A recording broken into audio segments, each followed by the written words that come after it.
We're going live.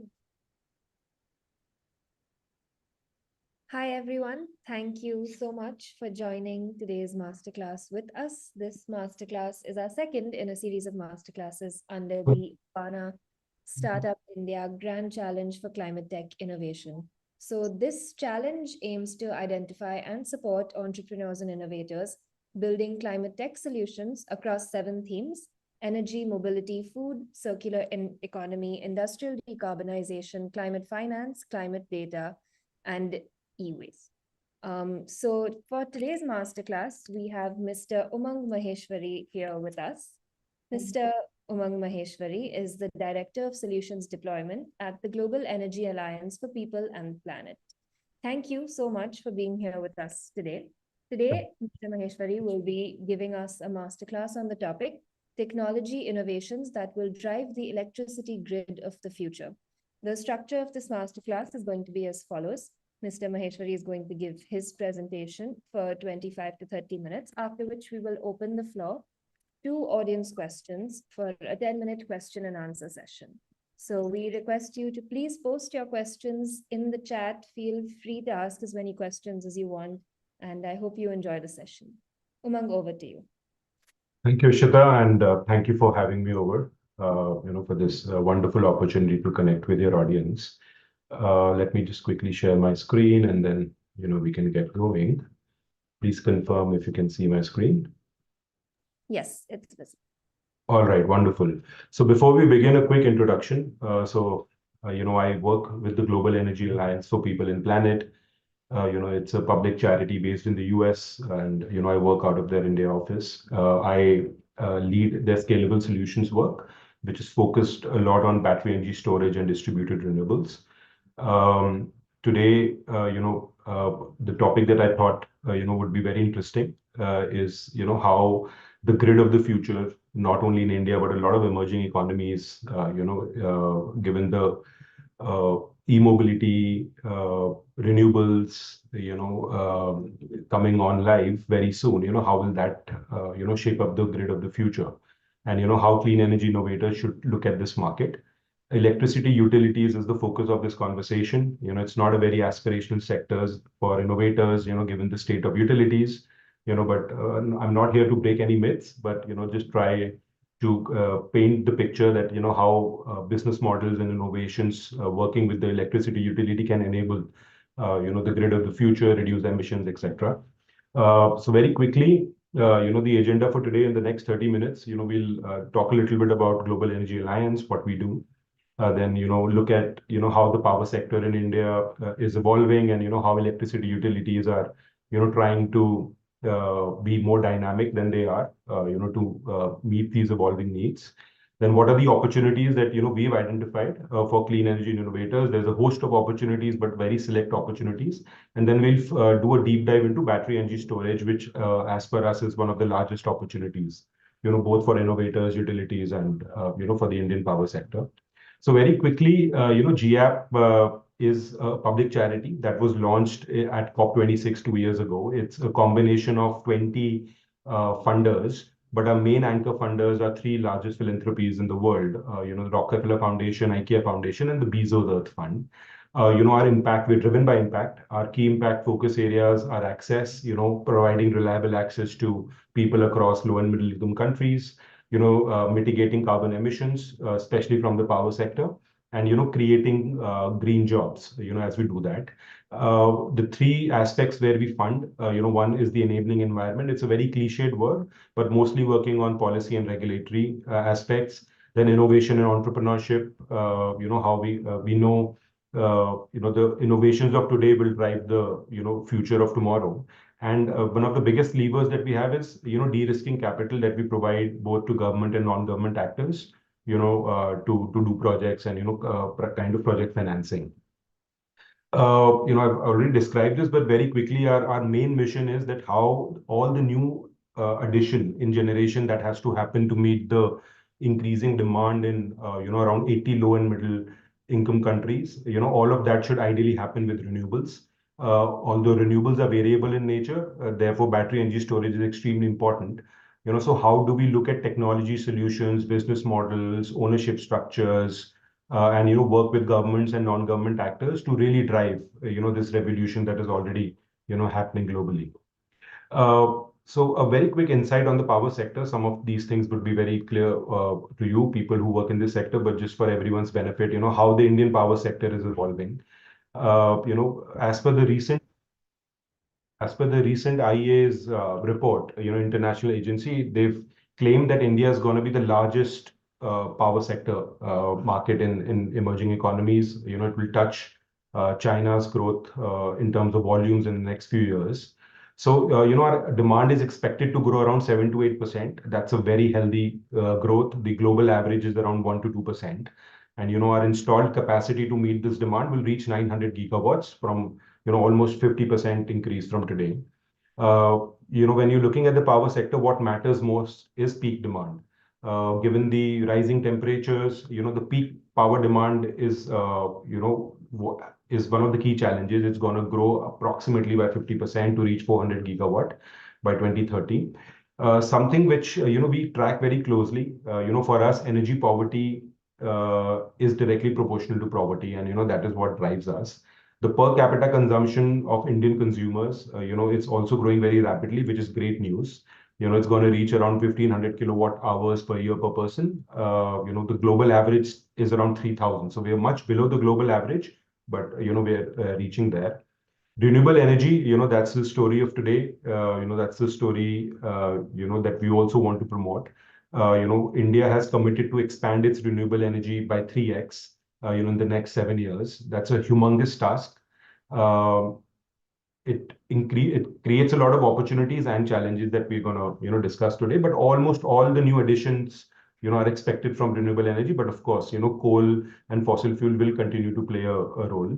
There is a big scheme by the government on digitizing the grid. Smart meters, network metering. That is one big trend that we are seeing. Overall, the investment needed to reach our goals, is around $400 billion. That's a lot of capital that is flowing. India also opened its power market, to FDI, 100% FDI. So that's a lot of inflow of foreign capital that is happening. Lastly, most important to us at least is the commitment that India has made, to reduce its power sector emissions 1 gigatons. That's the humongous number, and we're slowly approaching there by reducing the carbon intensity of the grid.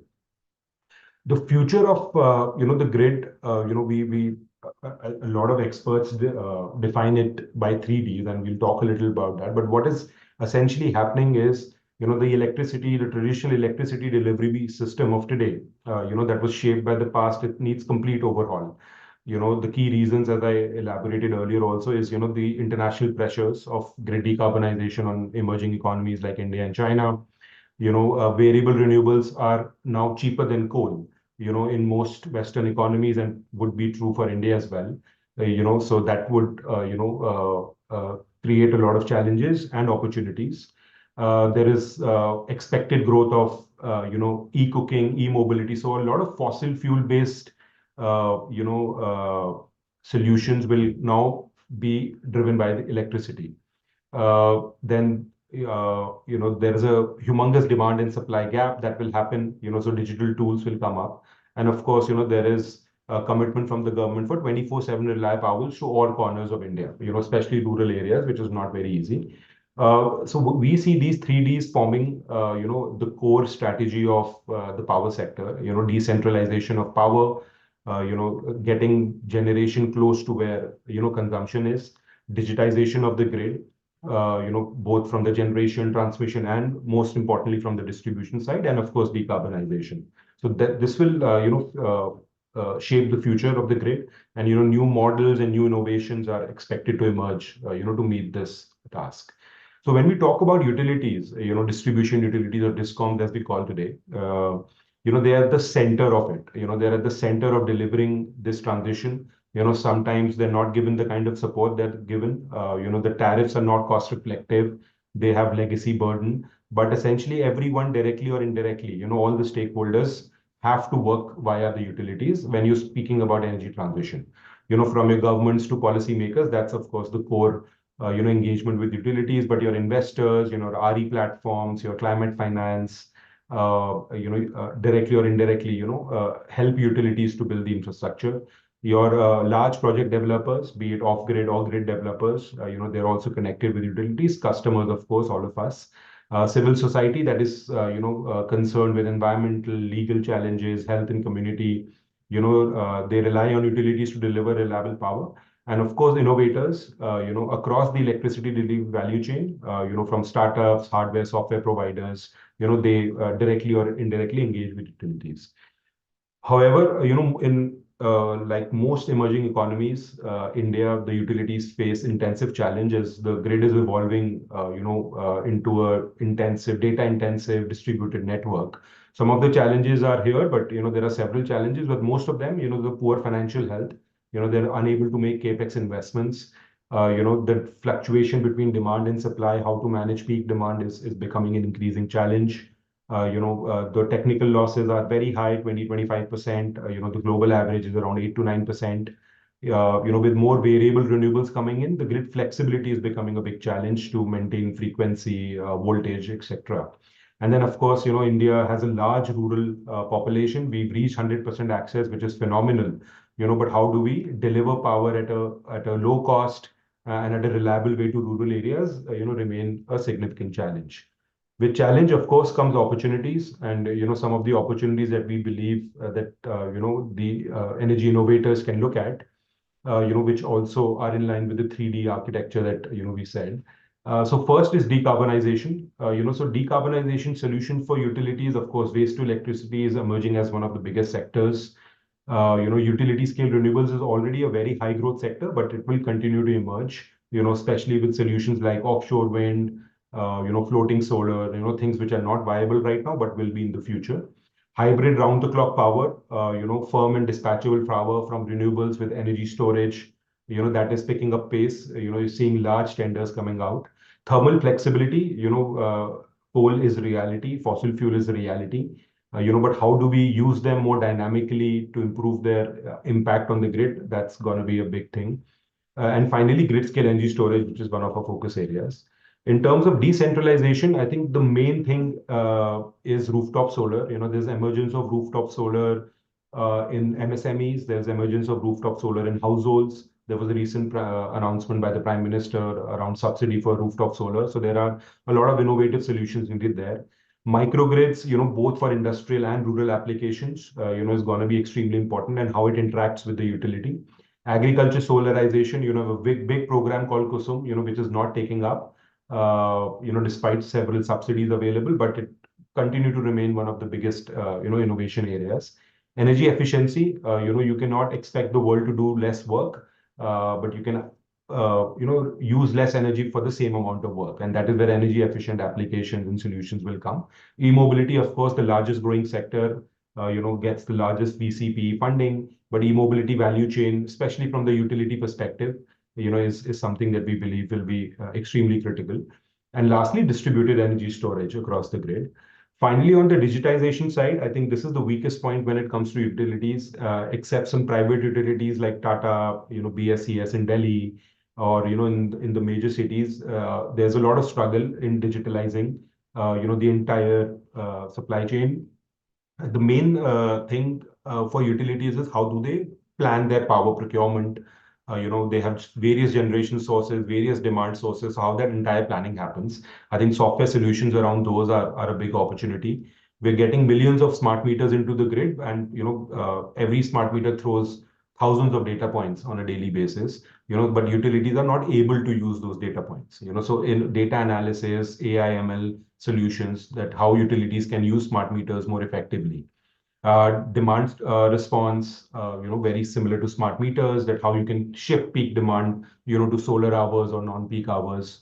Some other solutions that I mentioned here, I'm not going to get into details, but weather, climate change impact is creating, cyclones, the rains are not, as expected, it impacts solar and wind generation. So having reliable weather data for developers, for utilities is extremely important to see, how demand will fall or increase over the next few days or next few hours. For these solutions, how do you unlock opportunities, as an innovator? The first thing is that, there needs to be proof of concept, right? So pilot testing and proof of concept is extremely important because utilities are very risk averse. So that is the first thing to do. The second is because of the pressures that utilities are into, innovative financing mechanisms need to be adopted, how to bring down cost of capital, cost of service, cost of operating cost. So there are several tools available to do that, to how to blend commercial and, low cost concessional capital. And finally, how do you move towards a more service oriented model, which can be scaled, which is CapEx light. We'll talk a little about that in a moment. So from the existing ecosystem, how you can enable these innovative solutions, especially as an innovator. So first is pilot testing and proof of concept. I think there are several forward-looking utilities, both in the public and the private sector. I think if you track them, look at all the reports, you'll see several of them are, doing a lot of innovations. They're moving towards the grid decarbonization, renewable purchase obligation targets. Identifying them, meeting their management, giving them the solutions, I think, that would be extremely helpful. Second is there are existing pilot funding, R&D kind of funding available both from Indian and international sources. There are accelerator funds like Social Alpha, Clean Climate Collective that run a beautiful program called Electron Vibe. There are innovation challenges. We run an innovation challenge called Entice.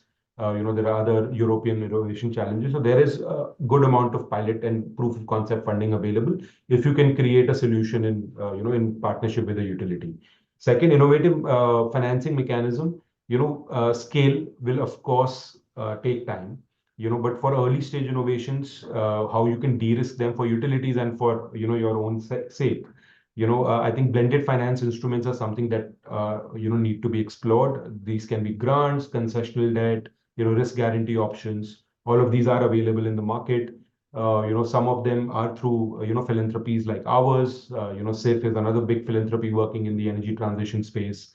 There are impact funders that can, provide mezzanine debt, bridge financing and stuff like that. And then, of course, there are corporate donors, that are directly, that also have sustainability goals and willing to fund startups and early stage solutions.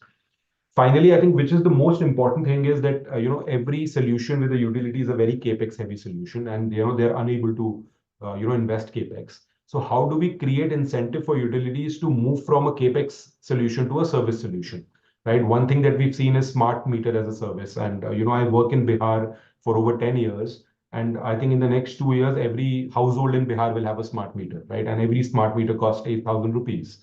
The Bihar Discom cannot afford it. What the government did and what the smart meter manufacturers did, converted that into an OPEX model, so a $1 per month solution. Now, as benefits accrue, that is shared with innovators. So looking at, how you can move towards service models, I think that will be the key, especially for heavy capex solutions like meters and batteries, etc. And then, of course, looking at, project financing, how do you projectize your solution? And, international DFIs like World Bank, Asian Development Bank, they have credit financing facilities available for innovators. Indian NBFCs like REC, REDA PFC, if you track them, they have a big mandate to finance clean energy innovations. And I think, they will be very eager to work with innovators. Very quickly now jumping on to a topic, that we believe is, extremely important in India. So what is a battery energy storage? Very, very simply put, we are talking about grid scale storage. So battery energy storage, enables RE technologies to deliver firm power, right? Sun does not shine all the time, wind does not blow all the time. So how do you store excess energy and how you dispatch it, in peak hours? So that is one of the key things, that battery energy storage, enables. In low and middle income countries, or actually in any geography, battery energy storage is either front of the meter, which is in the distribution grid, your generation, transmission, distribution, or behind the meter. Like we had inverters in our homes and batteries in our home when power was short. Our focus is mostly front of the meter, where utilities use batteries. 95% of power in India is delivered by utilities. So our focus is, how we can help utilities install batteries. And, we'll talk about that in a little bit detail now.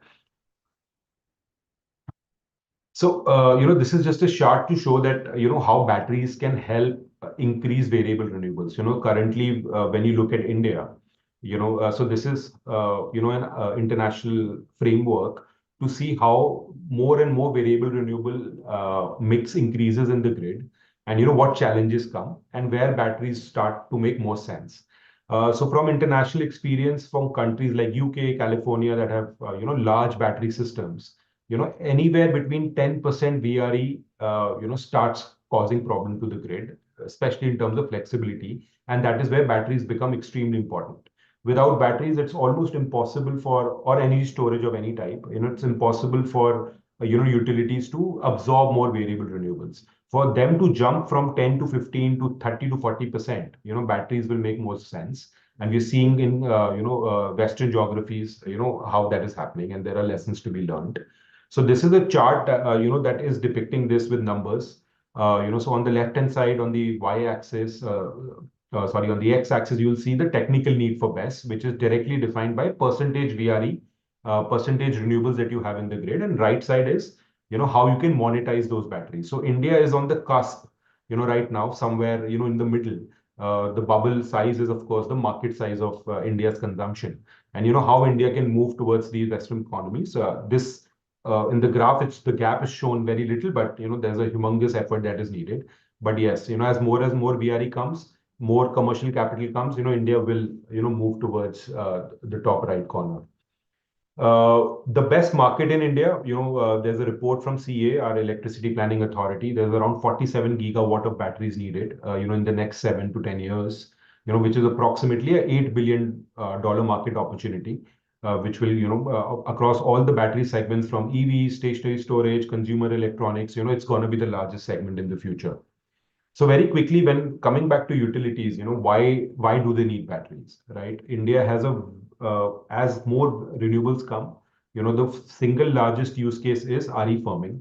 So that is the biggest thing that the utilities need. The second, there is a mandate for energy storage, for resource adequacy, for making sure blackouts don't happen, and batteries play a humongous role, and discoms are mandated to put energy storage. So it's extremely important for utilities to go to do that.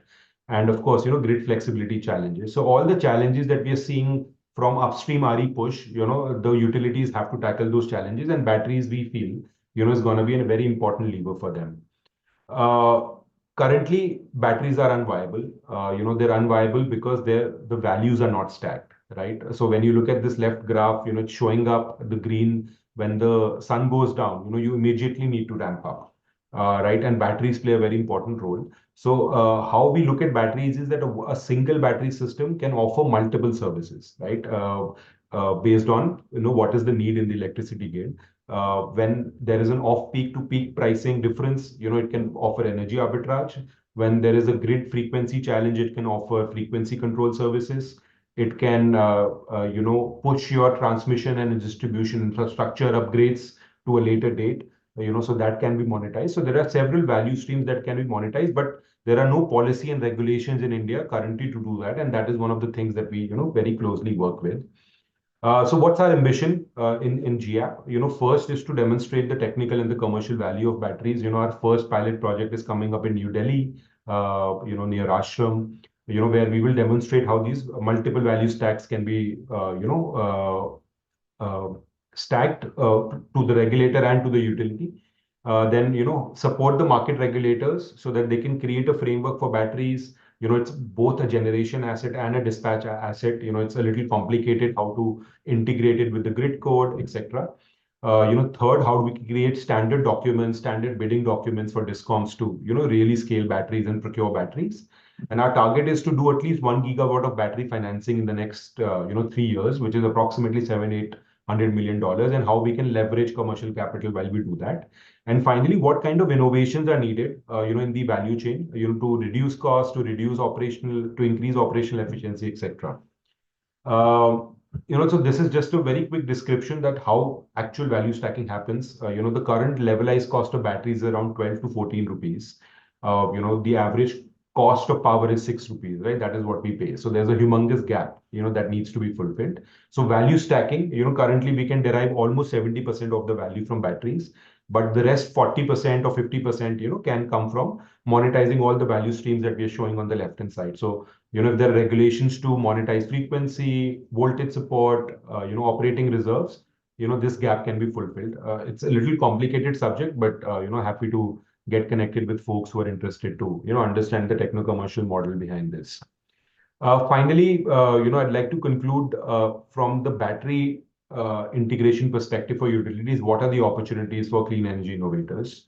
Challenges that we are seeing. First, we need to bring down the cost of batteries, right? The levelized cost of storage. The current cost around $350 to $400 per kilowatt hour. I think it can be brought down by 30 to 50%. A lot of EV batteries are going to get rejected by or will not be in use. They can be used in stationary storage. So there is an entire ecosystem that is needed to bring EV batteries to stationary storage. Second, long duration storage. We're dependent on lithium-ion batteries, but they're not the best solution for all kind of value stacking that we said. So long duration storage, flow batteries, sodium ion, redox, etc. They can really reduce lifetime, and I think there is an opportunity to work with Western manufacturers to bring these technologies to the market. Energy modeling, utilities do not have the sophisticated softwares to, model their power procurement, power planning need, that can forecast the need for batteries on a daily basis or a weekly or a monthly basis. So how those softwares and solutions can be developed.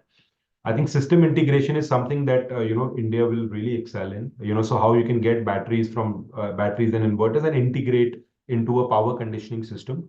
How you can improve efficiencies, technical performance on the AC or the DC side, reduce auxiliary consumption, which is a very big issue in cities with high temperature. Best integration software, once batteries, they are in function for 12 to 15 years, so how their performance and their maintenance through advanced softwares can be tracked, how they can be integrated with the SCADA systems of the utility, with the grid operator, with the power markets, etc. Bidding management software, they're going to be, billions and billions of dollars of bid for batteries, so how you can optimize these bids, how you can, create more value streams from that. And finally, carbon, carbon markets, we believe, is not there for batteries right now, but, developing a carbon methodology, I think carbon revenues from batteries that are charged by renewables, they can take care of 15 to 20% of OPEX costs. Yeah, so these are some of the innovations, that we feel are extremely important. Yeah, so I hope you guys enjoyed the subject. I'll take a break here, and if there are any questions, happy to answer them. Definitely. Thank you so much for that talk. I think it was very easy to understand, very well structured, and extremely comprehensive in covering the entire sector. So thank you very much. We have some questions that we wanted to pose to you about the topic. So the first one is, how should startups think about scaling up to meet hockey-like growth curves that VCs often talk about? Can you just repeat the question again? Yes, of course. How should startups think about scaling up to meet the hockey-like growth curve that VCs often talk about? Right. That's, of course, that question needs to be answered, keeping a sector in mind. But, let me just refer to the energy storage sector as well. I think what is extremely important is project development. If you can create investable project pipeline, very quickly, the duration to create a investable project takes 3 to 5 years. When you speaking about renewables or battery energy storage, with efficiencies that can be brought down, by at least 50%. So how you can create an investable project pipeline and across distribution utilities, right? India has 50 utilities. So working parallelly with the utilities, creating a project pipeline and aggregating smaller projects, into a large portfolio, can really help drive, revenue can really help drive demand. So aggregation of projects and creating these projects in a very rapid time, especially on the battery energy storage or working with utilities, I think that is something missing.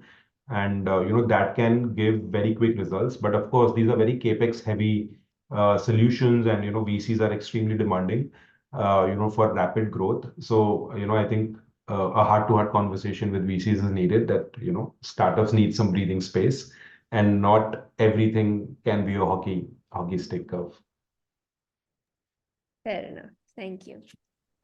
Some of the other questions that we got from the chat are, if I am a renewable energy based startup and I want to supply to the grid, what are some of the challenges I might face? How do I work around them? What are the current and future rates? What is the norm for profit margins? Right.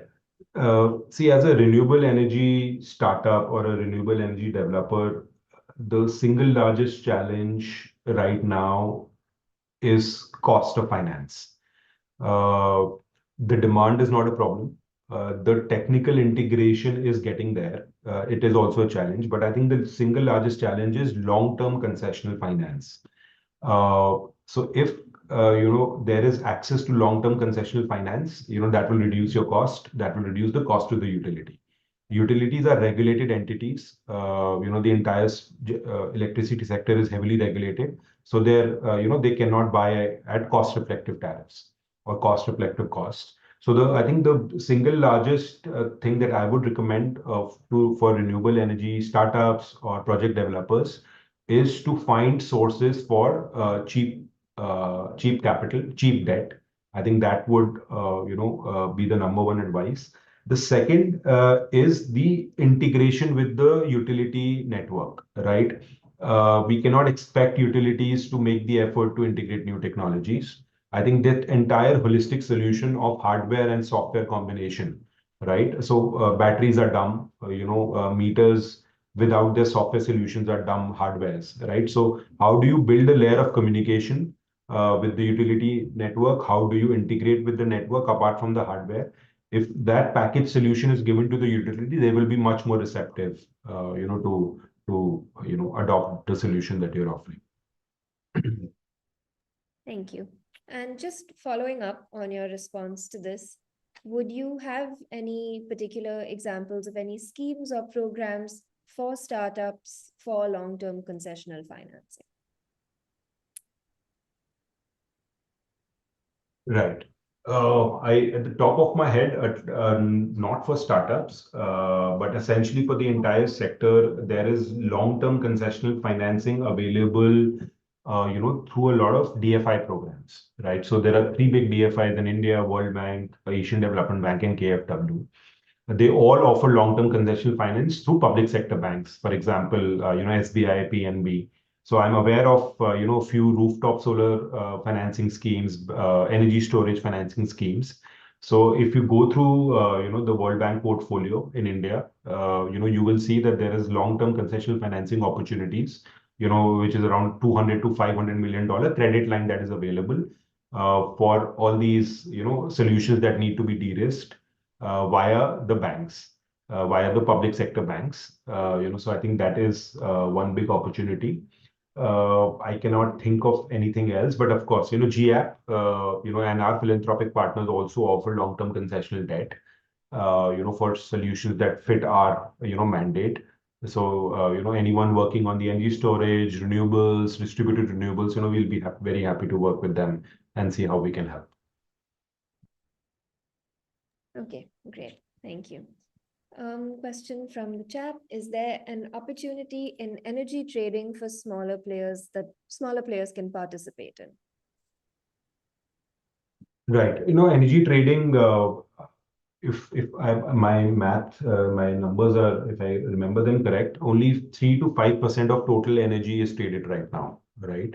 So in terms of volumes, this market will explode. As more and more renewables come across the grid, right? This market will explode. We already have the India Energy Exchange as one of the top guys, and we have two more public sector exchanges coming in live. So in terms of market volume, this will explode. What opportunities for startups is, of course, there is need for, more technical solutions for exchanges. For example, if you study Western markets, they launch new power market solutions. For example, regulation up, regulation down, buying ancillary products from the grid.